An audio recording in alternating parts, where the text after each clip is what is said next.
Kamusta? Today I will show you how to change the coolant and super flush the cooling system on the Toyota Wigo.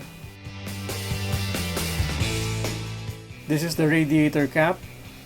Do not open it if the engine is still hot. It's important to start this project with a cool engine. The coolant drain plug or PETCOCK is that yellow plug over there. We need to put a catch pan under it.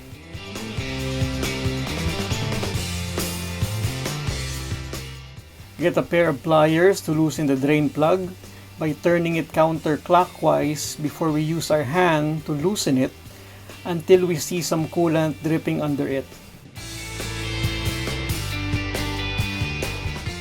Opening the radiator cap will make it drain faster. This is a 3-year-old coolant.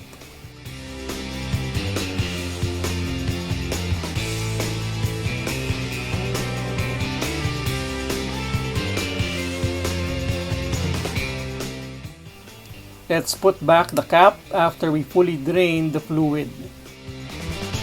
I got 2 liters and 300 ml from the actual radiator. We will put the same amount for our first flush using distilled water. Apparently, the 2 bolts holding the coolant reservoir are permanently connected to the cooling fan's bracket, so we have no choice but to remove the entire radiator cooling fan so we could take out the old coolant. Get a flathead screwdriver to disconnect a wiring fastener from the tank by pushing down a release clip in front of it, then pry it out like so. There's also a release clip to disconnect the fan's electrical motor wiring harness. Press that clip, then push it out using a screwdriver. Let's pull out the engine cover. Unlock the air filter box. Remove this fastener connected to a rubber tube on top of our engine. We can use a valve spring clamp or a vice grip for this. Pull out the rubber tubing. We also need to remove this pipe from the throttle body.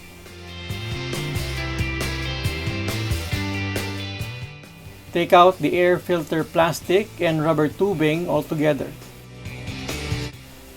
Get the engine air filter as well. Let's now remove 2 bolts holding this air filter box because we cannot take out the cooling fan without removing this.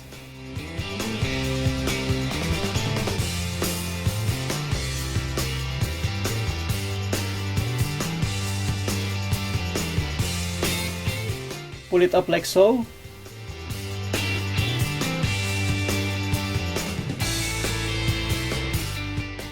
Remove the rubber tube connecting the radiator and cooling reservoir. There's a rubber fastener that we need to take care of from the upper radiator hose so we can detach it from the actual radiator assembly.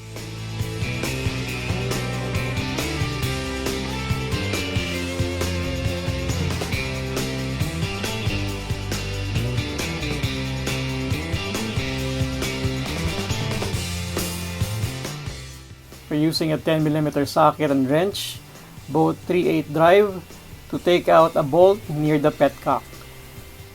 There are 2 plastic clips holding the upper portion of our cooling fan. We need to press these clips to disconnect the cooling fan from them.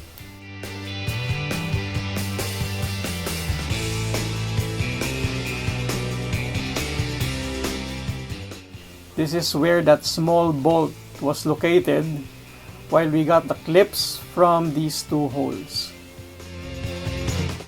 On the flip side, these are the 2 unremovable bolts on the coolant reservoir, while this is our fan's motor assembly.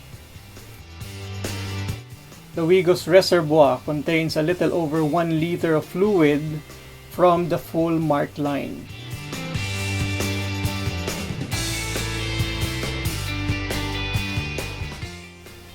It's a good idea to clean these parts before we reinstall them.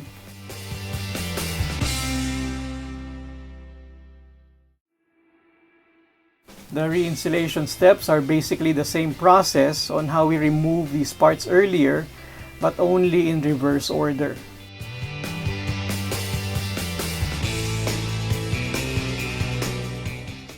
We just need to put them back as if we did not take them out. According to the owner's manual, we need to change the Wigo's coolant if the odometer has reached 160,000 kilometers. After that, the interval is every 80,000 kilometers. The coolant helps all vehicles regardless of makes and models not to overheat. Putting water alone in the cooling system will eventually fail because water has a lower boiling point compared to a coolant fluid. It means water gets vaporized easily than coolants inside the cooling system of any vehicle.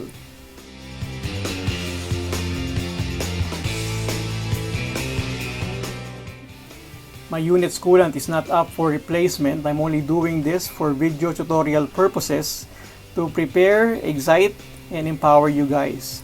It's also good for my unit to get a fresh coolant after 3 years anyway.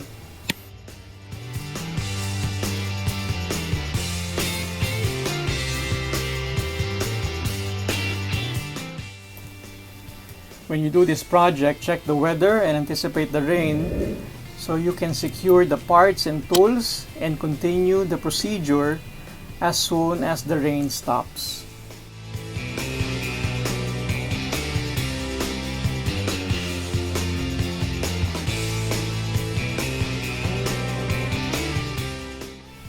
We're ready to do our first flush. We will put distilled water on the radiator until it reaches the base of the filler neck. Now that we put everything back in, let's put our funnel on top of the radiator. We can snug fit this type of funnel on our Wigo. I bought it from the online store that we all hate and love. I have cleaned the measuring cups and catch pan. Using distilled water, let's put 2 liters and 300 ml of distilled water on our measuring cups. Lift the cap of the coolant reservoir to prevent the water from overflowing to it.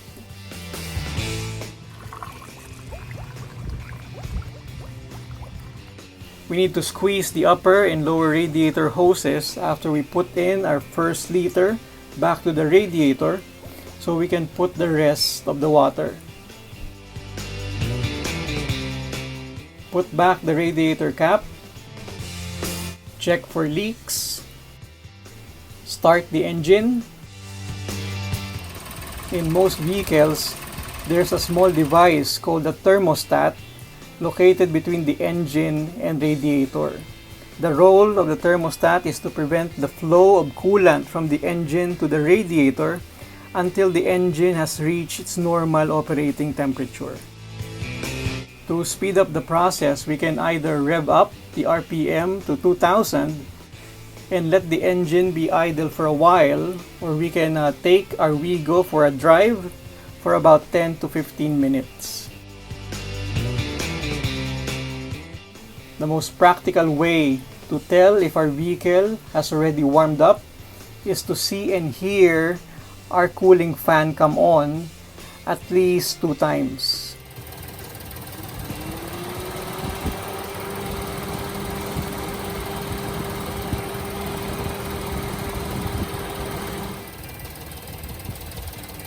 In my experience, the cooling fan came up between 15 to 30 minutes, more or less.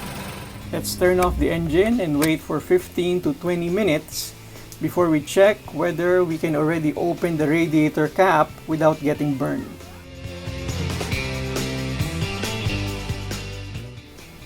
Flushing the cooling system for the second time is basically following the same important process without removing the cooling fan, engine cover, and air filter assembly. So we need to drain the liquid from the system.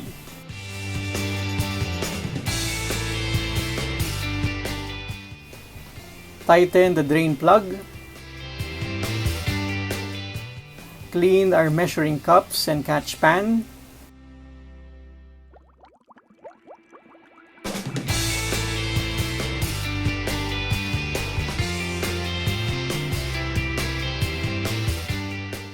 Put distilled water in the radiator. Squeeze the radiator hoses every now and then to put at least 2 liters of water inside it. Put back the lids of the coolant reservoir and radiator. Start the engine and wait until you see and hear the cooling fan come on at least twice.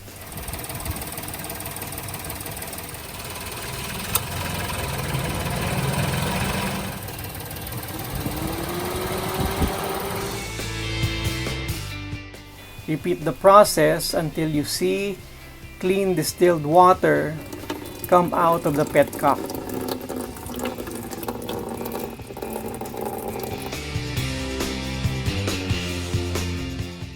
To super flush the cooling system on my Wigo, I did those steps for 5 times. We're now ready to put in our new Toyota Long Life 50/50 coolant. I have a total of 4 liters of fresh pink coolant.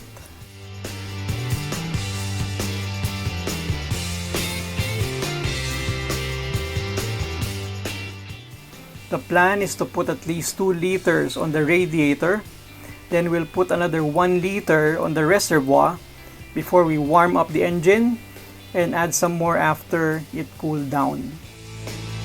This is the petcock drain plug before I put it back in. I just want to show it to you.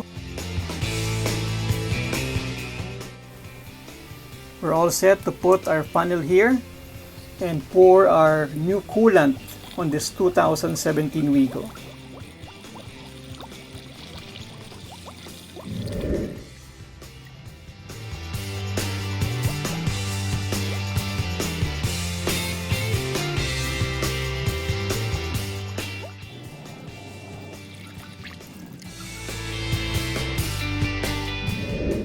This 1000 ml of fresh coolant is for our reservoir.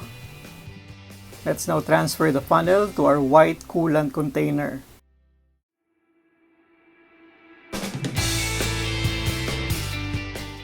Isali ng bagong coolant, then put back the lid.